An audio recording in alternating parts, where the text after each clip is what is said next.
Hello everyone, my name is Dishu Gupta. आपका स्वागत है फीफा फूड्स पे। आज हमारे साथ है बिग बॉस के एक कंटेस्टेंट वायरल यानी कि हेमा शर्मा। पहले तो कैसी हैं आप? मैं बहुत अच्छी हूँ and I am so happy आपके साथ बात करके फीफा फूड्स में। और मुझे आपका नाम बहुत अच्छा लगा बात करने से। ओके, जो बात करें आपकी जर्नी बहुत छोटी है लेकिन ऑडियंस इतने कम समय में बहुत अच्छा प्यार है, आपको काफ़ी एंटरटेन किया आपने लोगों को। क्या कुछ कहते हैं जर्नी के बारे में? जर्नी मेरी बड़ी कमाल की रही है भैया, बड़ी तसल्ली से मैंने खेला है। डायलॉग रजत का है पर हम इस्तेमाल कर लेते हैं, कौन सा कॉपीराइट आ रहा है। तो बहुत तसल्ली से मैंने खेला है, मैदान में खेला है, चौड़े में खेला है। और जब जब जो समय करने का आया रियल एकदम नेचुरल तरीके से किया है, कोई ओवर एक्टिंग नहीं। और सबके साथ जब झगड़ा करने की ज़रूरत नहीं थी मैंने झगड़ा नहीं किया।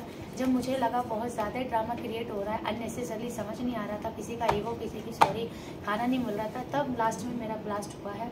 अदरवाइज मेरी जर्नी इमोशनली डांस, कॉमेडी और एक्शन के साथ पूरे 2 हफ्तों में कंप्लीट हुई है। क्योंकि आपका काफ़ी आपने सलमान सर के लिए, उनकी टीम के लिए काफ़ी सारी बातें होती थी, बट आखिर में आपने सलमान सर के साथ स्टेज शेयर किया, वो मोमेंट कैसा था आपके? वो मेरे लिए मेरी ज़िंदगी का सपना था और अभी भी और भी सपने हैं जो और भी पूरे करेंगे, उसके लिए फिर से मेहनत करेंगे।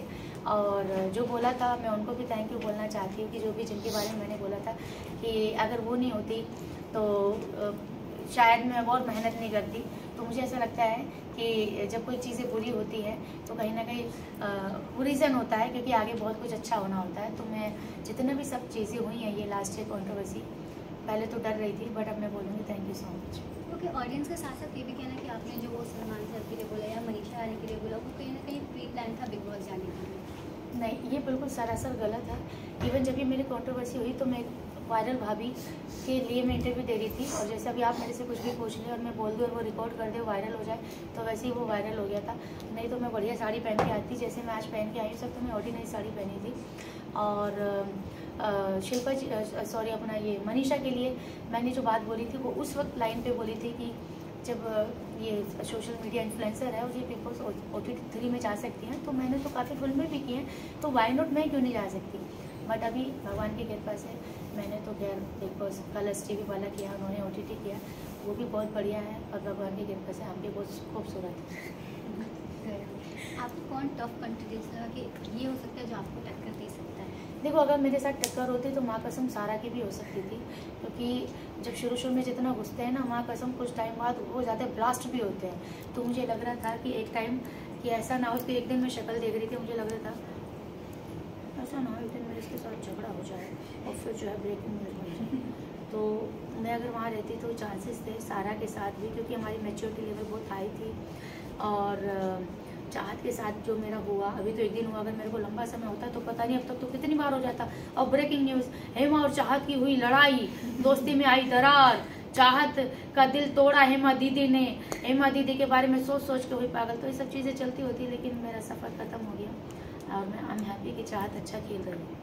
क्योंकि चाहते किचन वाली कॉन्वर्सेशन के बाद तो वो उनका डिसीजन था कि मुझे खाना बनाए, पर सारे घर वालों ने मिलकर उनका रोकना, सामान छुपा देना, गैस बंद कर देना, ये कितना सही लगा?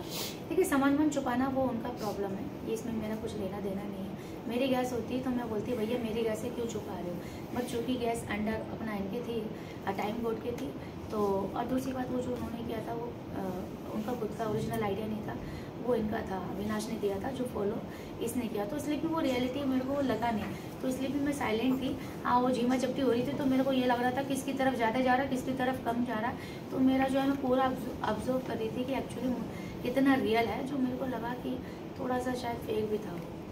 ओके, साथ ही साथ ना बिग बॉस के 2 टॉप 2 प्रिडिक्ट हो चुके हैं, उसके लिए क्या कुछ कहना चाहिए कि कितना सही है कि पहले ही बता देना या फिर प्रिडिक्ट कर देना?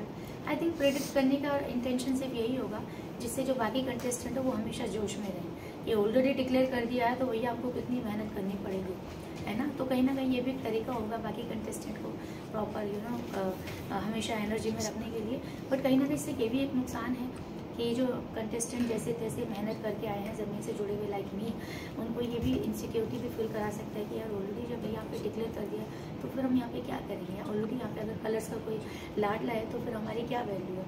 तो दोनों ही चीज़ हैं, आप उसको किस तरीके से लेते हो। जैसे मैं उसको चैलेंज के हिसाब से लेती हूँ, ठीक है, तो मैंने उसको कभी माइंड नहीं किया। लेकिन जो वीक होते हैं वो उसको कंपटीशन के हिसाब से या सिक्योरिटी के हिसाब से लेते हैं कि नहीं यार ये फिर हमारा यहाँ क्या होगा, चलो भैया बैग पैक करो, खुद ही चल देते हैं। ओके, कितना डिजर्विंग लगते हैं जो आपके टॉप 2 है प्रिडिक्ट कर रहे हैं, उनको लगता है, आपको लगता है कि उनमें वो क्वालिटीज़ हैं? नहीं, एलिस का तो मुझे नहीं लगता।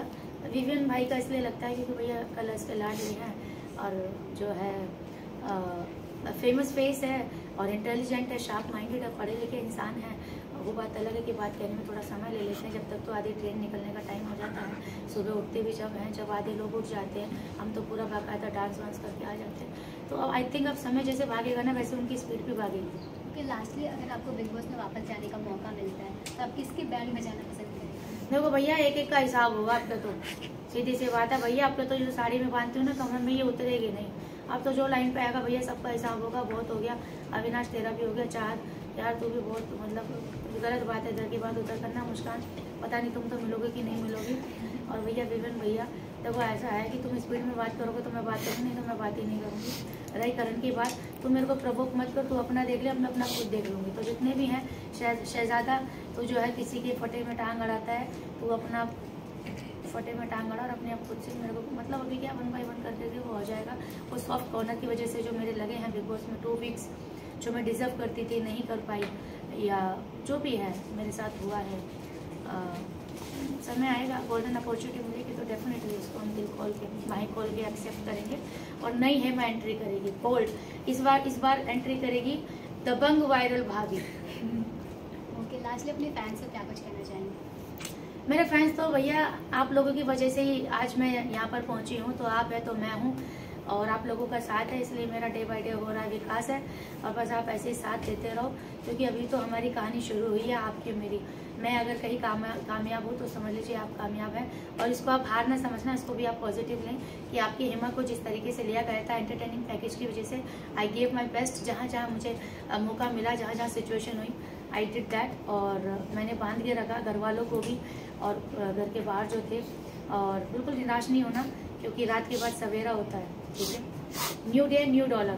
Okay, thank you so much और बेस्ट ऑफ लक आपके आगे की करियर के लिए, लाइफ के लिए। Thank you. Thank you so much.